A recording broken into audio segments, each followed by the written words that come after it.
ప్రసాదం ఏదైతే ఇవాళ మేము సేవించామో చాలా శ్రేష్టకరమైనది, రుచికరంగా, మరి చాలా వాళ్ళ నాణ్యతతో కూడుకున్నటువంటి ప్రసాదం సేవించడం నిజంగా నేను ధన్యునిగా భావిస్తున్నాను. గతంలో జరిగినటువంటి పొరపాట్లు, తప్పిదాలు, మరి లడ్డు ప్రసాదంలో జరిగినటువంటి కల్తీ లాంటివి అన్నీ కూడా నిరూపితమైనవి.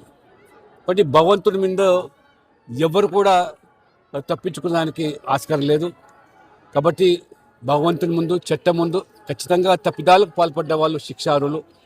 కానీ ఈరోజు ప్రపంచవ్యాప్తంగా మరి ప్రఖ్యాతిగాంచినటువంటి ఈ పవిత్రమైనటువంటి దేవాలయం యొక్క పవిత్రతను కూడా కాపాడాల్సిన బాధ్యత అందరి మీద ఉన్నది.